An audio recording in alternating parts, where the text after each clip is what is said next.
Hello, Joe with Jamco Controls. Um, Here with the fourth video on SQL Server to Niagara 4 integration or Niagara 4 to SQL Server integration. And this one, I'm going to talk about some things that never get touched. They never get touched on by other tutorials, and that's getting data from SQL Server into Niagara. Now, a lot of times, a lot of people would wonder why that would have to happen.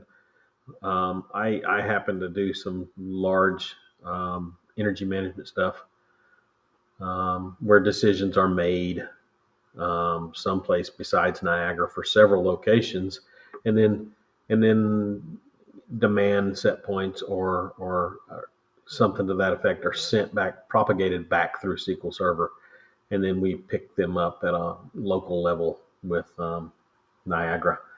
So that's just one real world case.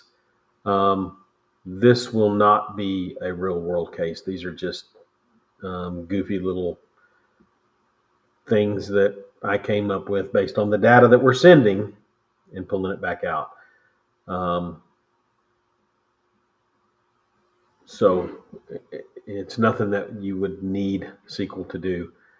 You could have done this without SQL, but um, it just kind of shows you how you can do that, how that happens. The first thing we have to do is this. Your SQL database will be just like this. SQL scheme enabled. It'll be false. You need to turn that to true. Set it to on. What that does is allows us to send a SQL query from Niagara to SQL Server, and we're going to go into points within our SQL database. We're going to go new. When you go new, the only thing you have there is an RDBMS point query.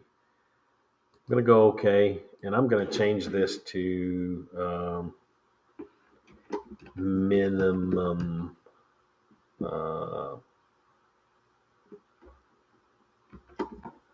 numeric, something like that.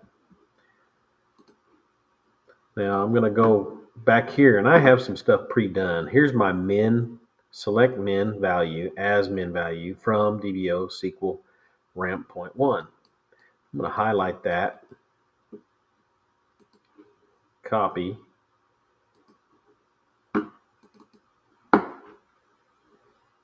go back into that and go to the query view. I'm going to paste that in.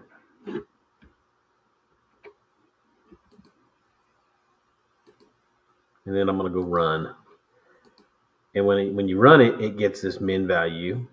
It gets the query comes back in 17.39.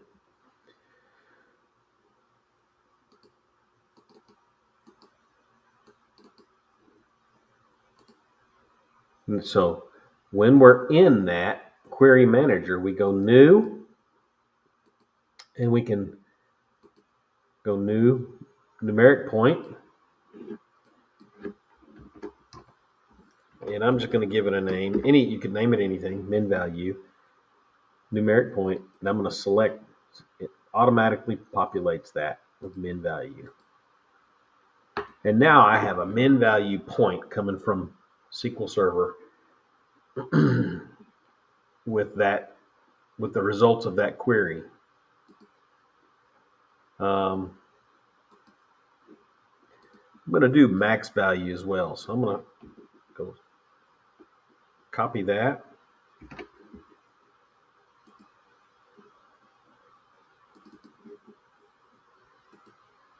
And new query. And I'll just change it right here to maximum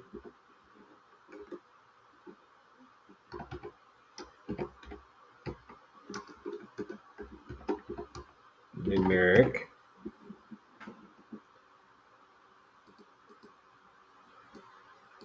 and go OK. And it automatically updates. Go back to the query view, and it's got 98.3 in there. Go back to the manager view, or point query manager. Go new, numeric, okay. And I'm going to go max value.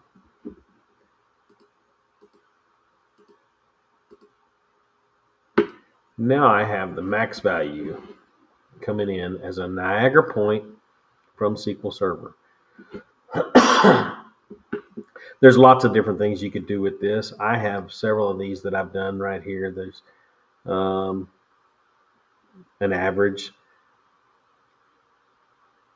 counts how many points that ramp point one has, how many values are there.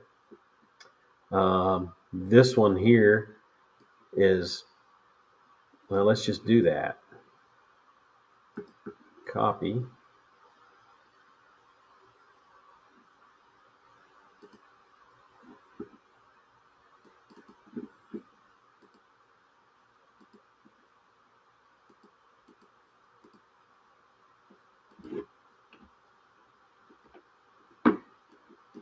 I'm going to call this starts.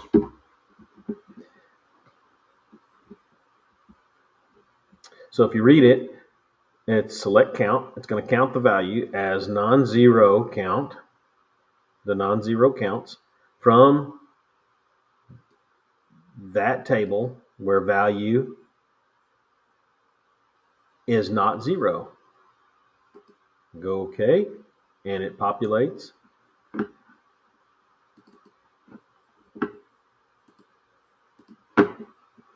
It's got 329 in there.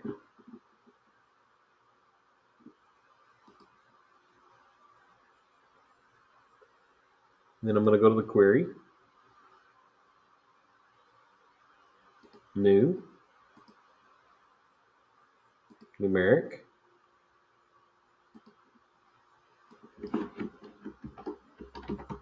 and I'm just going to call that starts.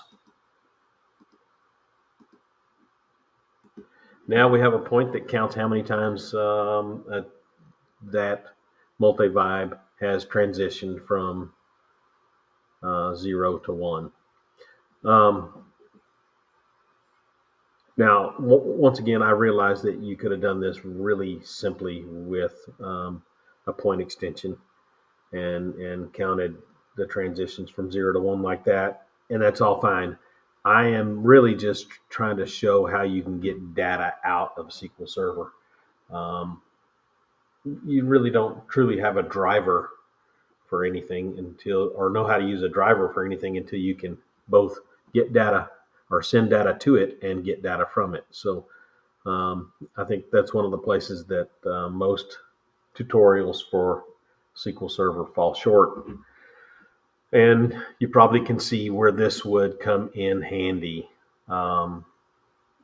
if you had a large system that did a lot of stuff for a lot of different buildings, a lot of different properties, especially across the United States. I may do an encrypted connection to SQL Server. I don't know how much that's needed, but until then, I'll see you later. Thank you.